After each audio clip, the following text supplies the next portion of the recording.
మంత్రివర్యులు వారు గత 30 సంవత్సరాల నుంచి సుదీర్ఘ కాలం లోపల రాజకీయాల లోపల ఒక నిబద్ధతతోని ఏ విధమైనటువంటి అవినీతి మరకలనేటువంటి లేకుండా ఒక స్వచ్ఛతతోని ఒక డిగ్నిఫైడ్గా ఆయన రాజకీయ రంగం లోపల కొనసాగుతున్నటువంటి వ్యక్తి మీద ఈ వెంకటేష్ నేత అనేటువంటి ఒక పెద్దపల్లి నుంచి మాజీ ఎంపీగా ఉన్నటువంటి వ్యక్తి ఏదైతే చేసినటువంటి వ్యాఖ్యలను మేము చాలా తీవ్రంగా ఖండిస్తూ ఉన్నాం.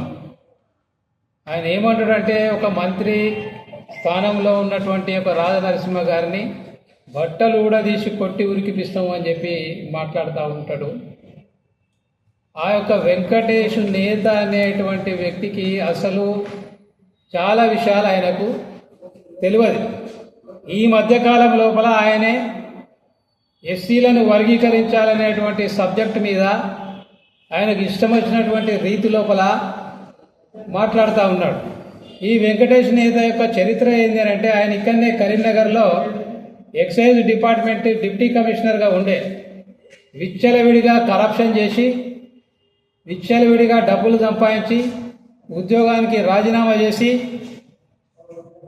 2018 లోపల కాంగ్రెస్ పార్టీ నుంచి ఎమ్మెల్యే టికెట్ తీసుకొని చెన్నూరు నుంచి ఆయన ఓడిపోవడం జరిగింది. ఓడిపోయిన తర్వాత ఒక 2-3 నెలల తర్వాతనే 2019లో వచ్చినటువంటి పార్లమెంటు ఎన్నికల్లో కేసీఆర్ గారు ఈయనకు టికెట్ ఇస్తే తెలంగాణ ఉద్యమ పుణ్యమా అని చెప్పేసి టీఆర్ఎస్ పార్టీ పుణ్యమా అని చెప్పి 2019లో ఎంపీ అయిండు. 2019లో ఎంపీ అయినటువంటి వ్యక్తి 2023లో టీఆర్ఎస్ పార్టీ అధికారం కోల్పోగానే 2004 ఆరంభంలోనే ఇక ఎంపీ అయిపోతుందని చెప్పి వెంటనే కాంగ్రెస్ పార్టీలకు చంపాడు. కాంగ్రెస్ పార్టీ మేము టికెట్ ఇవ్వమనంటే మళ్ళీ వెంటనే బీజేపీలకు చంపాడు.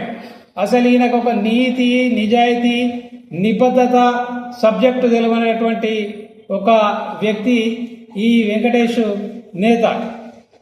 ఆయన ఏమని అభియోగం మోపుతుండు మంత్రి దామోదర రాజనరసింహ గారి మీద.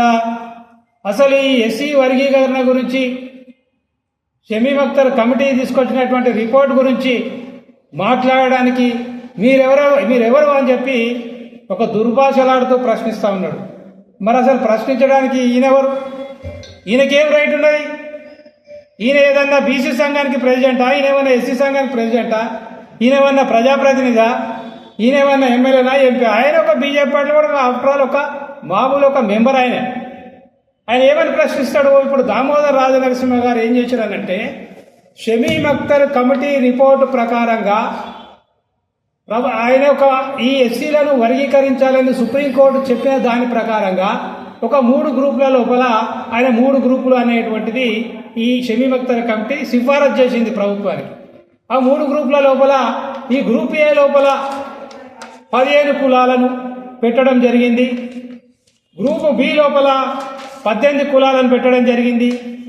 గ్రూపు సి లోపల 26 కులాలను పెట్టడం జరిగింది. సో వారు దామోదర రాజనరసింహ గారు ఒక వారం 10 రోజుల క్రితం ఏంటంటే వారు ఒక ప్రెస్ కాన్ఫరెన్స్ పెట్టి ఒక పవర్ పాయింట్ ప్రజెంటేషన్ ద్వారా ఈ కులాలను ఈ గ్రూపుల లోపల ఎందుకు పెట్టాల్సి వచ్చింది ఏంది అని చెప్పి ఆయనే వివరించి చెప్పిండు. దాన్ని ఆయన తప్పుపడుతుండు. ఫస్ట్ ఏమంటాడు ఆయన, అసలు నువ్వు ఎవరు అంటాడు. ఎవరు అనంటే ప్రభుత్వం వేసినటువంటి క్యాబినెట్ సబ్ కమిటీకి ఆయన మెంబర్. అంటే ఈ వర్గీకరణ విషయంలో ప్రభుత్వం వేసిన క్యాబినెట్ సబ్ కమిటీకి మెంబర్. ఆయన ఒక మంత్రి.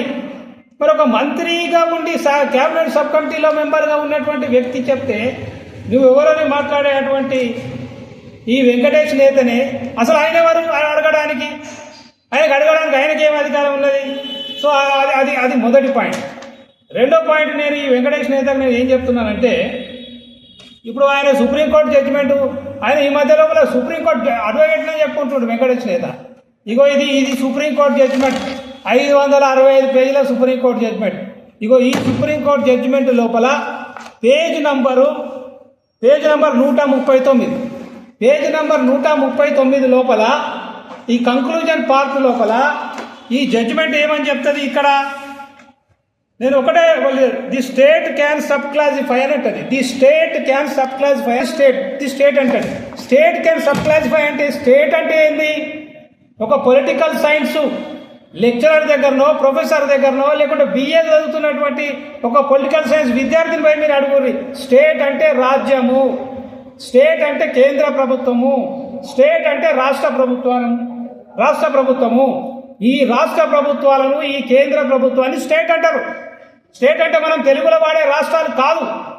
ఈ సుప్రీంకోర్టు జడ్జిమెంట్ ప్రకారంగా ఎస్సీలను వర్గీకరించవచ్చు అని ఏదైతే సుప్రీంకోర్టు చెప్పిందో అది దేనికి వర్తిస్తుంది?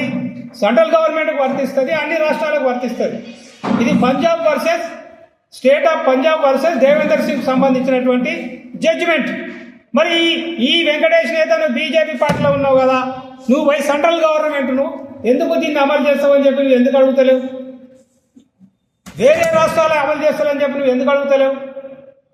సో ఏంటంటే మిడిమిడి జ్ఞానంతో కేవలము దీని వెనుక రాజకీయ ఒక చదరంగంలో భాగంగా చాలామంది ఈ ఎస్సీ కమ్యూనిటీని మొత్తం కూడా ఒక చదరంగంలో భాగంగా ఒక ఆట ఆడడానికి ప్రయత్నం చేసేటువంటి దాంట్లో ఈయన పేడ్ వర్కర్. ఆయన దామోదర రాజనరసింహ పేరు అంటుంది కదా, అసలు ఈ వెంకటేష్ నేతనే ఒక పేడ్ వర్కర్. ఈయన ఒక నీతి లేదు, ఒక నిజాయితీ లేదు, ఒక నిబద్ధత లేదు.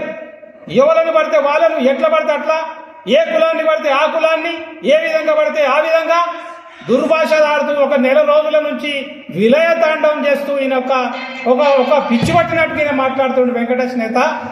ఖబర్దార్, నేను అవమానంగా ఫీల్ అవుతున్నా. మా ఉమ్మడి కరీంనగర్ జిల్లా పెద్దపల్లి నుంచి నువ్వు ఎట్లా ఎంపీ అయినావో, అసలు ఆయన నిన్ను ఎట్లా ఎంపీ చేసిండో, అసలు ఇటువంటి ఉద్యోగాలు చేసినటువంటి వాళ్ళకు ఎందుకు టికెట్లు ఇస్తాయి ఈ రాజకీయ పార్టీలు? దీని మీద రాజకీయ పార్టీలు అన్నీ కూడా ఆలోచన చేయాలి.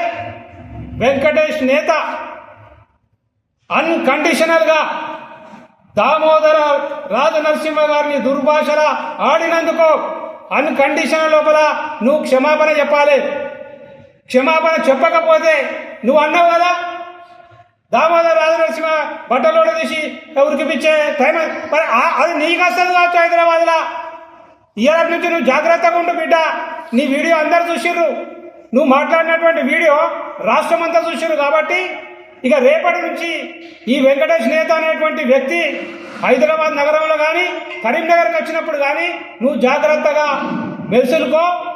ఇక నుంచైనా కానీ నాలుకను అదుపులో పెట్టుకొని మాట్లాడు, సబ్జెక్టు నేర్చుకొని రాజకీయ రంగంలో ఉండు. లేకపోతే ఈ రాజకీయ రంగం అనేటువంటిది నిన్ను ఒక గడ్డి పోషణ కదా తీసేయి బయటపడేస్తుందని చెప్పి ఆయనకు ఒక హెచ్చరిక చేస్తూ తెలంగాణ ప్రజలారా కుట్రలను కుతంత్రాలను పసిగట్టాలని చెప్పి నేను కోరుతా ఉన్నాను.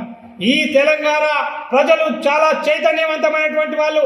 ఏ రాజకీయ పార్టీ ఏం చేస్తుంది, ఎవరు ఏం మాట్లాడుతున్నారు, మాట్లాడేదాని వెనుక ఏం కుట్రలు ఉన్నాయి, ఏం కుతంత్రాలు ఉన్నాయనేటువంటి పసిగట్టి ఇటువంటి లోపల కుట్రన కొడుకులకు గుణపాఠం నేర్పాలని చెప్పి యావత్ తెలంగాణ సమాజాన్ని నేను రిక్వెస్ట్ చేస్తూ అందరికీ నమస్తే, జై భీమ్, జై భారత్.